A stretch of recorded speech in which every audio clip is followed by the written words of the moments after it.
ಆಚರಣೆಗೆ ಈ ತಾಲೂಕು ಆಡಳಿತಕ್ಕೆ ಆಗ ಬಂದಿಲ್ಲ ಅಂತ ಕಾಣುತ್ತೆ. ಹಿಂದಿನ ಸಾರಿ ಕೂಡ ನಮ್ಮ ರಾಮ್ ಅವರು ಇಲ್ಲೇ ಇದ್ದಾರೆ. ಹಿಂದಿನ ಸಾರಿ ಕೂಡ ಇದೇ ಗೊಂದಲದಲ್ಲಿ ಕಾರ್ಯಕ್ರಮ ಪ್ರಾರಂಭ ಆಗಿತ್ತು.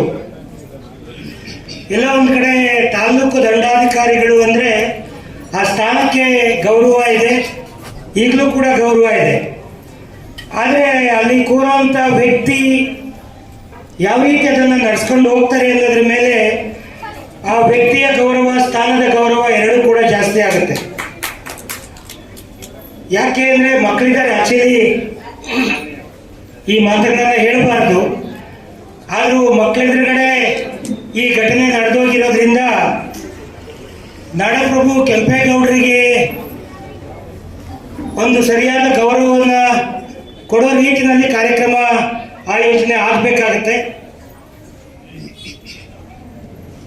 ಎಲ್ಲೋ ಒಂದು ಕಡೆ ಬಹುಸಂಖ್ಯಾತ ಸಮುದಾಯ ಸಿರಾ ತಾಲೂಕಲ್ಲಿ ಇದ್ದಾಗ್ಯೂ ಕೂಡ ಒಂದು ಬಾರಿ ಬಿಟ್ಟರೆ ಬಹುಶಃ ಅದು ದೊಡ್ಡ ಮೆರವಣಿಗೆ ಮಾಡಿ ಆ ಸಂದರ್ಭದಲ್ಲಿ ಶಿರಾ ತಾಲೂಕಿನಾದ್ಯಂತ ಬಹಳ ಅದ್ದೂರಿಯಿಂದ ಕಾರ್ಯಕ್ರಮ ಮಾಡಿದ್ದು ಬಿಟ್ಟರೆ ಒಂದು ಒಳ್ಳೆ ಕಾರ್ಯಕ್ರಮ ಆಗಲಿಲ್ಲ. ಅದಾದ ನಂತರ ಮೊನ್ನೆ ಕಳೆದ ಒಂದು 8-10 ದಿವಸದಿಂದ ಕಾಣುತ್ತೆ ಒಂದು ಪೂರ್ವಭಾವಿ ಸಭೆ ಕೂಡ ಆಯಿತು. ಇದೇ ಕಚೇರಿನಲ್ಲಿ ಪೂರ್ವ ಸಭೆ ಆಯಿತು. ಆ ಪೂರ್ವಭಾವಿ ಸಭೆ ಕೂಡ ಹಲವಾರು ಜನ ಮುಖಂಡರು ಬಂದಿದ್ರು. ಅದಾದ ನಂತರ ಏನು ಕಮ್ಯುನಿಕೇಶನ್ ಆಯಿತು ಏನು ಅಂತ ಗೊತ್ತಿಲ್ಲ. ಇದು ನಾವು ವಾಗ್ವಾದ ಮಾಡೋ ಸಮಯ ಅಲ್ಲ. ಆದರೂ ಕೂಡ ಕನಿಷ್ಠ ಮುಂದಿನ ವರ್ಷ ಆದರೂ ಕೂಡ ನಾವು ಇದನ್ನು ಅತ್ಯಂತ ಗೌರವಯುತವಾಗಿ ನಾಡಪ್ರಭುಗಳಿಗೆ ಅವರ ಗೌರವಕ್ಕೆ ಸರಿಸಮಾನಾಗಿ ಕಾರ್ಯಕ್ರಮವನ್ನು ಮಾಡೋಣ ಅನ್ನೋ ಮಾತನ್ನು ಈ ಸಂದರ್ಭದಲ್ಲಿ ಹೇಳ್ತಾ ಅದಕ್ಕೆ ತಕ್ಕ ಏರ್ಪಾಟನ್ನು ತಾಲೂಕು ಆಡಳಿತ ಮಾಡಬೇಕಾಗತ್ತೆ. ಯಾವುದೇ ಜಯಂತಿ ಅಧಿಕೃತವಾಗಿ ಇದು ಸರ್ಕಾರಿ ಕಾರ್ಯಕ್ರಮ ಆಗಿರೋದ್ರಿಂದ ಇದು ತಾಲೂಕು ಆಡಳಿತದ ಜವಾಬ್ದಾರಿ. ಸಬೂಬುಗಳನ್ನು ಹೇಳುವಂಥ ಅವಶ್ಯಕತೆ ಇಲ್ಲ. ರೀಸನ್ ಕೊಡೋದು, ಹಾಗಾಯಿತು ಹೀಗಾಯಿತು ಅಂತ ಹೇಳೋದು, ಯಾರು ಅದರ ನೇತೃತ್ವವನ್ನು ವಹಿಸಿದ್ದಾರೆ, ನಾಡ ಹಬ್ಬಗಳ ಸಮಿತಿ ಅಧ್ಯಕ್ಷರಂತ ಯಾರಿರ್ತಾರೆ, ಅದು ಅವರ ಜವಾಬ್ದಾರಿ ಆಗುತ್ತೆ. ಇದಕ್ಕೆ ಕ್ಷಮೆ ಆಗಲಿ ಅಥವಾ ಇನ್ನೊಂದಾಗಲಿ ಖಂಡಿತ ಇಲ್ಲ. ಅದು ಸ್ವಾತಂತ್ರ್ಯ ದಿನಾಚರಣೆ ಇರ್ಬೋದು, ಅಥವಾ ರಾಜ್ಯೋತ್ಸವ ಇರ್ಬೋದು, ಅಥವಾ ಜಯಂತಿಗಳಿರ್ಬೋದು. ಈ ಜಯಂತಿಗಳನ್ನು ಅಚ್ಚುಕಟ್ಟಾಗಿ ನಡೆಸಬೇಕಾಗುತ್ತೆ. ಮುಂದೆ ಹಲವಾರು ಜನ ಮಾತನಾಡೋರಿದ್ದಾರೆ. ನಾಡಪ್ರಭು ಕೆಂಪೇಗೌಡರು ಈ ರಾಜ್ಯಕ್ಕೆ, ಈ ದೇಶಕ್ಕೆ ಕೊಟ್ಟಿರುವಂಥ ಕೊಡುಗೆ ಕೇವಲ ಒಂದು ಮೈಸೂರು ಸಂಸ್ಥಾನ, ಅಂದಿನ ವಿಜಯನಗರ ಸಂಸ್ಥಾನದ ಸಾಮಂತರಾಗಿ ಅವರು ದೂರದೃಷ್ಟಿಯಿಂದ ಬೆಂಗಳೂರು ನಗರವನ್ನು ಕಟ್ಟುವಂಥ ರೀತಿ. ಇವತ್ತೇನು ಬೆಂಗಳೂರು ನಗರ ಭಾರತ ದೇಶದ ಒಂದು ಅತ್ಯಂತ ಪ್ರತಿಷ್ಠಿತ ನಗರಗಳಲ್ಲಿ ಒಂದಾಗಿದೆ. ಇವತ್ತಿನ ಸಿಲಿಕಾನ್ ಸಿಟಿ ಆಗಿದೆ. ಇವತ್ತಿನ ಬೇರೆ ಬೇರೆ ರಂಗದಲ್ಲಿ ಬೆಂಗಳೂರು ನಗರ ಹೆಸರಾಗಿದೆ. ಅದಕ್ಕೆ ಬುನಾದಿಯನ್ನು ಹಾಕಿದವರು ಅಂದಿನ ಕೆಂಪೇಗೌಡರು, ಅವರ ಆಡಳಿತ, ಅವರ ದೂರದೃಷ್ಟಿ.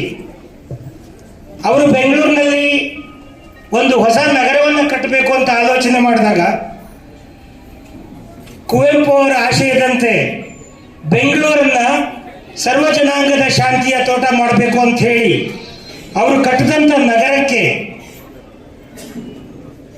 ವ್ಯಾಪಾರದ ಒಂದು ಮಹತ್ವವನ್ನು ಅರ್ಥಿದಂಥ ಕೆಂಪೇಗೌಡರು ಬೆಂಗಳೂರು ನಗರವನ್ನು ಕಟ್ಟೋದರ ಜೊತೆಗೆ ಎಲ್ಲ ರೀತಿಯ ಕಸುಬುಗಳಿಗೆ ಸಂಬಂಧಪಟ್ಟಂತೆ ಒಂದೊಂದು ಬೀದಿಯನ್ನು ಮಾಡಿ, ಅದು ಬಳೆಪೇಟೆ ಬಳೆಗಾರರಿಗೆ, ಕುಂಬಾರಪೇಟೆ,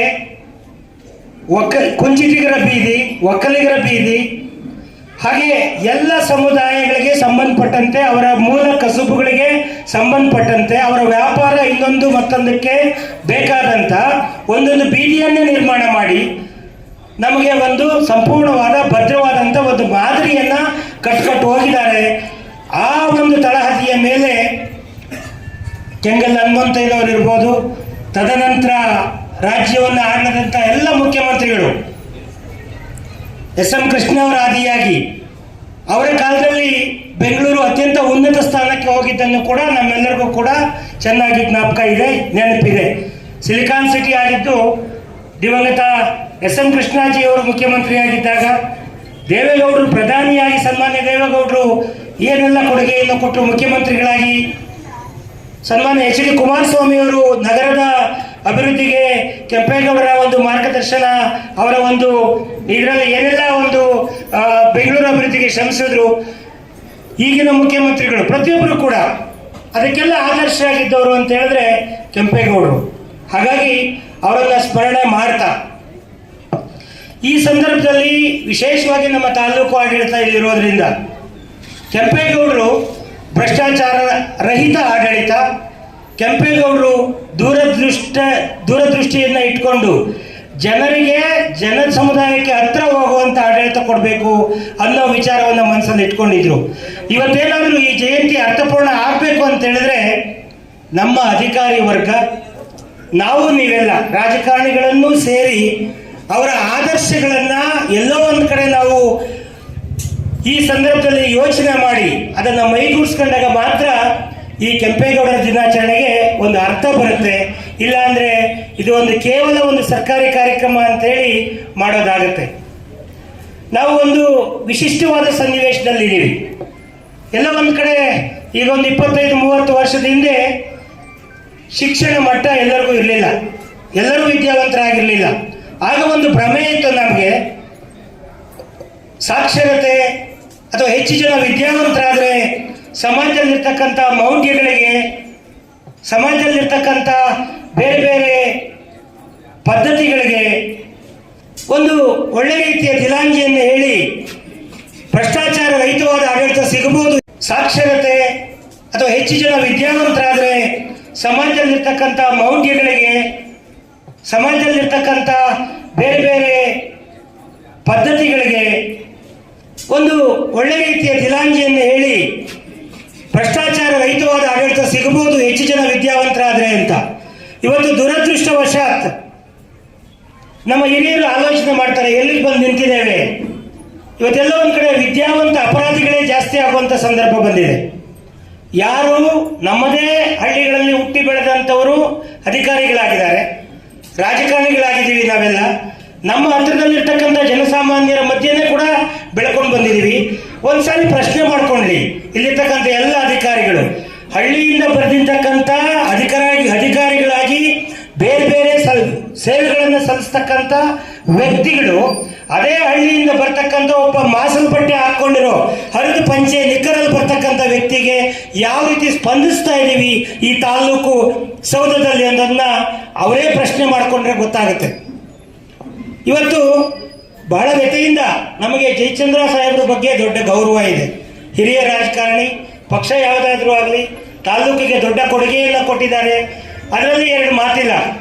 ಆದರೆ ಎಲ್ಲ ಒಂದು ಕಡೆ ಇವತ್ತಿನ ಆಡಳಿತದ ವೈಖರಿ ನೋಡಿದ್ರೆ ನಿಜಕ್ಕೂ ಕೂಡ ಬಹಿರಂಗವಾಗಿ ಅದು ಹೇಳಲೇಬೇಕಾದಂಥ ಒಂದು ಪರಿಸ್ಥಿತಿ ಬಂದಿದೆ. ಇವತ್ತು ರೈತರು, ಜನಸಾಮಾನ್ಯರು, ಹಳ್ಳಿಗಾಡಿನಿಂದ ಬಂದಂಥವ್ರು ಗೋಳೋ ಅಂತ ಅಳೋದೊಂದು ಬಾಕಿ, ಆ ಮಟ್ಟಕ್ಕೆ ಪರಿಸ್ಥಿತಿ ಬಂದಿದೆ. ಅಧಿಕಾರಿಗಳು ಸ್ಪಂದನೆ ಮಾಡ್ತಾ ಇಲ್ಲ.